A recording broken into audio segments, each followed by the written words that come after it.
Hi everyone, this is Navika Chowda, cloud engineer and a Microsoft Most Valuable Professional in Azure. Welcome back to the 28th episode of Tech Chat with Navika. Tune into today's episode as we discuss the potential of Azure-based event driven architecture. And for that, we have a very distinguished guest with us who is making her second appearance on the podcast, Teena Idnani. Teena is a senior solutions architect at Microsoft, renowned for her visionary approach to the cloud native solutions and quantum computing. With the remarkable ability to drive transformation, Teena has spearheaded numerous high profile Azure projects, harnessing the power of technology to fuel the business growth. Her expertise is in the area of cutting edge applications and quantum computing, including the financial sector. As a seasoned thought leader and a speaker, Teena is here with us today to share her valuable insights. And what makes this podcast so special is that in this episode, we would be providing seamless real time Indian Sign Language interpretation. And for that, we have Stuti with us today, who is an ISL interpreter. And thank you so much, Teena and Stuti, to be here on the podcast. So glad to have you both over here. Thank you, Teena, Navika. Yeah. Hey, everyone. And thank you so much, Navika, for having me on the podcast. I am absolutely thrilled to be here discussing one of my favorite topics, that is event driven architectures using Azure based services. And I'm particularly very excited that this podcast it prioritizes accessibility and inclusion by catering to audiences with hearing impairments, like inclusion isn't just like a buzzword for me. It's fundamental to how we should approach technology and community building. So, when we do this inclusively, we are not just making it accessible to everyone, but we are also creating better experiences for all users. So I'm just very glad that we are doing it. But before we dive into today's discussion, I do want to mention that all thoughts and opinions I'll be sharing today are my own and do not represent the views of my employer, Microsoft. perfect. Thank you so much, Tina. And yes, let's get started with the podcast now. So, as we are discussing about the Azure-based event-driven architecture, let's kick things off by diving into the core system of communication as we explore the event-driven architecture. So, to start off with the podcast, let's try to understand that what are the fundamental concepts of event-driven architecture in general, and how do you think it diverges from the traditional synchronous communication? Yeah, so let's start with something fundamental. Like when we talk about traditional request response architectures, they create what I call conversational coupling. So basically, service A calls service B and waits. So it's synchronous, it's blocking, and frankly speaking, it doesn't scale in today's distributed world. But when it comes to event driven architectures, it fundamentally changes this paradigm. We move from synchronous to asynchronous communication patterns. So instead of call and wait, we then have publish and continue using events. And let me just also take a minute to talk about what an event is. In very simplistic terms, an event is simply a fact or a notification that something has happened in your system. It could be a user registered, an order placed, payment processed, and all of these are immutable facts. They cannot change once happen. And if I think the real power in this, it comes from decoupling. So in my experience of working with enterprise systems, the moment you decouple producers from consumers, you unlock scalability, you unlock resilience, and you add flexibility that's very difficult with traditional architectures. So, if I have to explain you in very simple terms, right? Maybe an analogy, then traditional systems are like ordering at a counter. You wait in line, you place your order, and you stand there while they make it. But EDA, event driven architecture, is like ordering from a food truck via an app. You order, you go about your business, and you get notified when it is ready. And it is this difference in throughput, in user experience, that makes it like amazing. Right. Thank you so much for letting us know the basics and also the basic terms of how what event typically means, and with the real world examples as well. I think now that we've understood the fundamentals and basics of it, let's try to shift our focus to the design choices per se, and let's try to examine what drives the decision to basically embrace this event driven approach. So Tina, what do you think, like what type of factors influence the decision to adopt the event-driven architecture for a particular solution? And if you would like to share some real-world scenarios wherein EDA, that is event-driven architecture, has proven particularly to be effective. Sure. So, after working with event-driven architectures over the last few years, I have I've developed what I call an EDA decision matrix. So basically, there are clear indicators when event-driven architecture is a right choice for your scenario, but equally, there are clear signals when it is an overkill and when you should not be using or you should not be adopting event-driven architecture. So let's see some of those scenarios, right? So first thing, event-driven architecture, it shines in high volume scenarios. So imagine you're processing millions of events, okay? Think about like e-commerce platform during peak season, or maybe your financial trading systems or your IoT deployments. In all of these scenarios, the asynchronous nature becomes essential because you simply cannot handle that volume with synchronous processing. Then another sweet spot is when you have multiple downstream consumers for the same event. So let's say you are having a user registration, and that user registration then is supposed to trigger multiple other things. Maybe like it should trigger some email services, maybe some analytics updates, some billing systems, some CRM updates. So this is where your event driven architectures pub sub model, right? Like publish subscribe model, it really delivers value. But here is where I see teams going wrong. They apply EDA to even to the most simple CRUD applications, right? Like create, read, update, delete applications.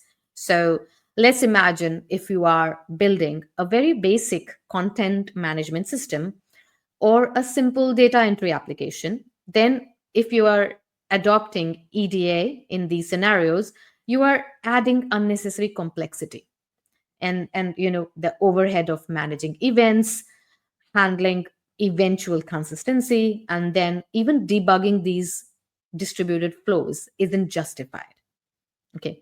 And then I think another factor that I think is crucial to decide whether you should adopt EDA or not is your team capability. Like EDA is a mindset shift from your other, request response patterns. It requires understanding of distributed systems. You have concepts of event ordering, then idempotency, monitoring. So all of this is important if you want to build event driven architectures. So in case if your team is new to these concepts, then you will spend more time fighting the architecture rather than delivering the actual business value. So my rule of thumb over here is start simple and then evolve to complex. Like basically, do not architect for scale that you don't have with complexity that you can't manage. Right.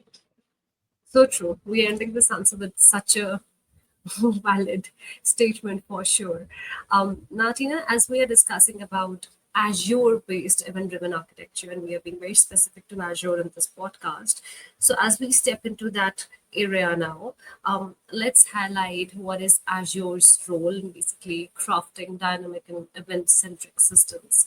So, if you would like to take us through the different Azure services which you think are the best suited for building event-driven architectures, and what are the use cases of each of those services, like event grid, etc. Yeah, so I think it's a very good question because if you just talk about in general about Azure's services portfolio, right? Like they are so vast. And then if you then specifically talk about uh, services related to event driven, then you do have a couple of you have different Azure services, and then there is an overlap between services as well, which can make it confusing. So let me talk about the top four services that Azure services that can be used in event driven architectures, and also around what are the use cases when you should use which Azure specific service based on your requirement. So, first of all, you have Azure Event Grid. Now, that is Azure's intelligent routing service. Like, that's what I call it. I use Azure Event Grid when systems need to react to discrete events. Now, the key word here is discrete, by which I mean individual atomic events. That could be like maybe your blob storage has changed, maybe some resource group modifications, or it could also be your custom application events. So, Azure Event Grid, in those scenarios, it excels at routing these events to multiple subscribers with advanced filtering capabilities. Then we have our next Azure service, that's Azure Event Hubs. Now, think of it as your high throughput streaming platform. Like, this is for scenarios requiring massive ingestion, like millions of events per second. So, it could be your IoT telemetry, your application logs, your real time analytic pipelines. So, in all of these scenarios, Azure Event Hubs are the preferred choice. It provides you partitioning, it provides you capture capabilities, and then also integration with stream processing frameworks. So you can say that it is built for volume and velocity. Then the next service that I want to talk about is Azure Service Bus. Now, this is think of it like it represents your enterprise messaging with guaranteed delivery. So, like, I use this when I have to go for, let's say, mission critical workflows, maybe my financial transactions, order processing, or any scenario where a message loss is unacceptable. And then again, I think the capabilities are overlapping, but Service Bus then provides features like duplicate detection, dead lettering, sessions for order processing, etc. And then the last service that I want to talk about here is storage queues. Well, they often get overlooked, but I think they're perfect for simple asynchronous processing. Okay. So when you need basic decoupling between your web applications and your background workers, then these storage queues, they provide a cost effective solution without the complexity of other services. So I think overall, what I'm trying to add is that the key is to understand your requirements, and not just your functional requirements, but also your non functional requirements. Understand what is the throughput requirement, what is durability, ordering guarantee, are there any cost constraints? Okay, so for example, don't use Event Hub for occasional file processing. Similarly, don't use storage queue for your financial transactions. So basically, match the service to your actual requirement and then use that service in that scenario. Correct. That is so true. And as even you mentioned about costing over here, I think it is like decision making is so important even from the costing perspective, that what services are we going in for, and then what are the sizes and the SKUs that we are applying, because all of that actually ends up, it's like Exactly. SKU is Exactly. almost proportional to cost. Absolutely. And we overlook costing so much. It's like costing is something that needs to be baked in during our design. It's mostly an Exactly. afterthought, right? You've done the design, and when you're doing the implementation, that's when you're seeing the Azure costs coming up. but I Yeah. think it needs to be left shifted into your design, along with your performance, your throughput, your reliability, with everything exactly. It's very important. Absolutely. In one of your, like, just in your recent answer, you mentioned about a couple of services, like I believe it was Event Hub, wherein, it should be used when you have a lot of data to process, right? So if we come in that area wherein we talk about, the high velocity data flows, I think it becomes very critical to manage the events and how to sort of order everything up, right? So in high throughput event driven systems, how do you think we can ensure a proper event sequencing, and we prevent the duplication, and then we do the mitigation of the event, mitigation event loss using the Azure services? So any strategies or design practices or patterns which can help us achieve this? So, great question, Navika. I actually presented extensively on this earlier this year at QCon London, and I talked about these, considerations that are required to be addressed if you want to have, a successful event-driven implementation at high throughput. So, I think a couple of considerations from my side that I want to emphasize on. One, latency. Like when you're talking about decoupled systems, right? Then I think latency becomes paramount at scale. Like, you need to have your network foundation. Your organization would be having their own network strategy, but it's not just like network level. You also need to do your application level optimizations, like connection pooling, batching, and then efficient serialization. We don't realize, but they also make significant differences, especially when we are talking about high throughput scenarios. Then another consideration that becomes very important, especially in event driven scenarios, event driven architecture scenarios, is resilience. And like most of the times I have seen, like when you talk about resilience, people are always trying to see how their application should work during an outage, or how do you handle your application when an outage is undergoing. But what I want to emphasize here is that resiliency, it extends beyond what you do during an outage. It's also very important that you handle post outage. How do you recover from it? So you need comprehensive strategies, for, like, you need to have proper retries, circuit breakers, and then you also need to maybe think about event stores management, in case you have to replay. So basically, how do you catch up after a service is down? Or how do you then handle the event log, which has increased because of the outage? So I think these recovery mechanisms are often overlooked during design, but then they really become critical in production, and it becomes even more important for your high throughput scenarios. Then I think other couple of considerations that you also mentioned around event ordering, right?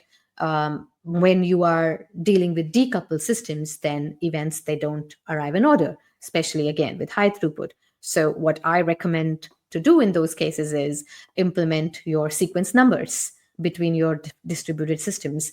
Implement something called as deferred processing pattern. Like, you basically buffer events and then reorder them when you are at the subscriber level. And like I'm saying, all of these need to be in it, in your design from the beginning. Yeah, and then you have to take care of duplicate events.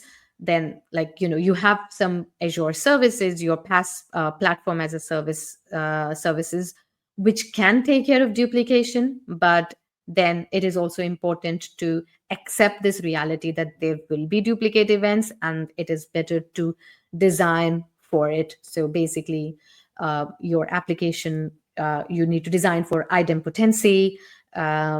Yeah, so you can use like maybe unique identifiers, and then you can maintain your processing state to detect and then handle your duplicates gracefully.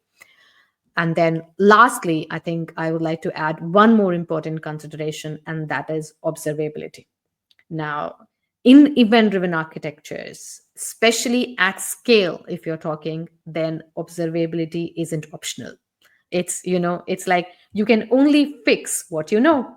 So you should make use of distributed tracing, correlation IDs. You need comprehensive logging across your application. And then you can't just log everything. I think it's important to be logging things which are relevant. So when it comes to Azure provides you with application insights. Azure Monitor, they provide the foundation, but then you will need to do that custom instrumentation for your full visibility.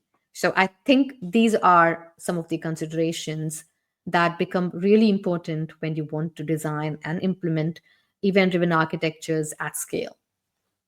Right. Thank you for such a detailed explanation. And I think in your answer, you just mentioned about how important it is to make our system resilient, right? I think by integrating any smart design patterns, that will really help elevate our system's resilience. And I think that is where things like event sourcing and CQRS sort of comes into the picture. So if you can just help us explain that how can an event sourcing or CQRS pattern be effectively integrated within Azure-based event-driven architecture, and what are the types of advantages do these offer in this regard? Okay, I think perfect question. In fact, thank you for asking this question.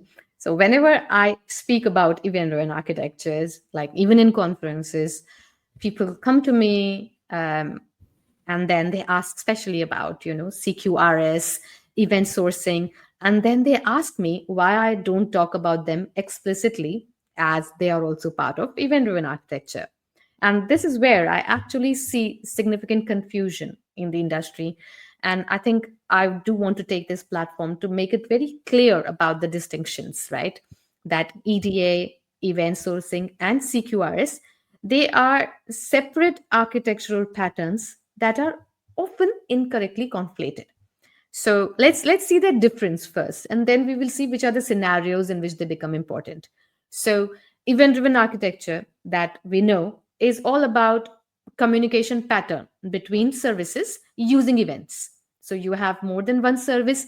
How do they communicate each with each other using events? But event sourcing, it is more of a persistence pattern where you store the full history of changes as events. Okay. And then if I talk about CQRS, then CQRS is about separating your read and write models. So as you see, they all of these three, they address different concerns and they can be used independently. Now, the confusion arises because they all involve events, but then notice that these events, they serve different purposes in these patterns. So in EDA, events are the messenger between services. Okay. In event sourcing, events are your source of truth of your data. And you can see, right, that that's a fundamentally different concept. And in fact, most successful EDA implementations that I have architected, they don't always use event sourcing for data persistence. They use your traditional database. So basically, what I'm saying is they don't always need event sourcing. They use services, they use events for your inter-service communication, but then they store your state conventionally in a traditional database. And I think the advantage of that is that it keeps your complexity manageable while providing your EDA benefits. So I think what I'm trying to tell here is that use event sourcing or consider event sourcing when you have specific requirements. Okay, even if you're building event driven architectures, you don't have to always use event sourcing. So use it only when you require a complete audit trail of what has happened in the system. Then it makes sense to store that audit trail as events. Okay. Or sometimes you have your regulatory compliance that you do need to store it, or then you have some complex queries. Okay. Or in sometimes, as a part of resilience, there is a need to rebuild full state for recovery, replay, or sometimes even for analysis. So in those cases, use event sourcing. But just remember that the operational complexity is significant when you bring event sourcing in your picture.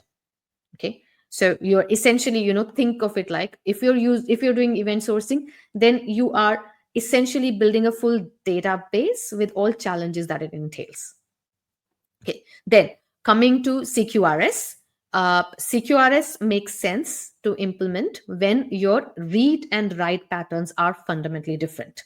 Okay, you have different performance characteristics, there are different data models, different scaling requirements. Like maybe an application requires a lot of reads but does not require that many writes, or vice versa.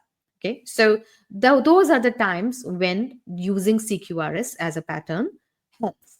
Okay, but again, this is independent of whether you use event driven architecture or not for your communication. So my strong recommendation here is start with a simple EDA. Okay, you want to do service communication, you want to do asynchronous service communication, use your simple event driven architecture and use your traditional persistence patterns, and add event sourcing or CQRS only when you have clear specific requirements that can justify the complexity. I see people, I see teams who implement all the three because they feel that they should while they're doing event driven, not because they need to. So, it basically leads to your over engineered systems, which are then difficult to maintain, difficult to debug. So, like, solve your actual problems and see which pattern is used in which scenario. Absolutely. Thank you for actually explaining each of these terms as well, to making it more clear, for making it more clear for the audience. So really appreciate it, Teena. And as we are heading towards the end of the podcast, I'm going to take one last question real quick, and let's discuss a little bit about the best practices in terms of monitoring, security, and scalability, which you think can be incorporated in an Azure-based event-driven architecture. Absolutely. I think best practices are very important when you are running event driven applications, architectures in your production. It requires discipline across multiple things. Okay. So I think some of the best practices that I try and incorporate when at the time of design itself is like one, observability. I think, I cannot emphasize it enough. Observability is foundational. Okay, especially in distributed event driven systems, you are tracing workflows across multiple services, potentially even maybe multiple cloud providers. So you need to build that foundation well. And then you can do it like using your Azure services if you are in a single cloud provider. So I mentioned about App Insights, Azure Monitor. You can also build your dashboards that show real-time event flow metrics. What is the throughput, what is the latency. But I always add a line here: when you're building dashboards, it's very good that you're tracking your technical metrics, right? But also very important to look at your business metrics, like how many users got registered, or those kind of things. So I think observability, building dashboards is very important when you're talking about production systems. Then another thing that is very important is security.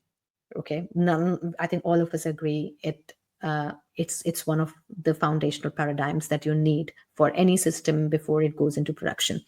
And security in event driven, it has its own unique challenges because events can often contain sensitive data flowing between services. So I recommend using managed identity for your service authentication. If you have any secrets, certificates, use Key Vault, Azure Key Vault for your secret management. And then you should also implement event level encryption for your sensitive payloads. And then I think we all understand the use of RBAC, right? Role-based access control, which becomes very critical when you have multiple subscribers. So which subscriber should have access, all of those things, I think. So security becomes a very important consideration and a best practice. Then another thing that I would quickly want to add is scalability. So again, you need to think about it from the design itself. Like, best with respect to best practices, you have auto scaling policies, that you can implement. You can use partitioning strategies that distribute load effectively. You can design in caching layers to reduce your database pressure. But most important, I think what I say is make sure you're doing a good load testing of your application before you put it into production. Then I think, yeah. So cost, I think we talked a little bit about it before. Cost optimization, one of the best practices, like, which often gets overlooked. So right sizing your throughput units, implementing retention policies correctly based on what is the actual retention you need, using reserved capacity when appropriate. So basically put the right budgets in place and monitor your cost as closely as your other metrics, right? Like, for example, performance metrics. But I think, like, so these are all the different best practices, but I think for me the most important practice is start with a minimum viable complexity. Like, Hmm. don't implement everything on day one. So start with monitoring, then security, then keep optimizing, and each layer, then it should solve like a real problem that you are experiencing. Yeah. Agreed. And I think what we've just discussed, I think this is in general like those pillars of any Azure, architecture, and one should be incorporating, you know, keeping in mind what we just discussed, like security, scalability, costing, and definitely monitoring the data performance of our solution. And yes, this brings us to the end of the podcast, and it's always a pleasure to have you, Tina. Hope to do many more podcasts with you because you have a whole lot of knowledge, and I think it will be great if that can be shared with our audience. So thank you so much, and with that, I would also like to thank Stuti. Thank you so much for seamlessly just interpreting our conversation, and we really appreciate your presence over here. And to the audience, I really hope you found this podcast insightful. We always try to start from scratch, even if it is a new topic for someone, and we slowly, gradually move towards the advanced. So I hope it was beneficial for you as well, and definitely it was a very special podcast because we are doing the ISL interpretation in this podcast, and hopeful that it is hope I'm hoping that it is accessible to everyone. So thank you once again. And before sort of signing off, Tina, any last note which you would like to? Yeah, I think you're doing great, Navika, sharing these bites of knowledge with everybody and making it accessible to everybody.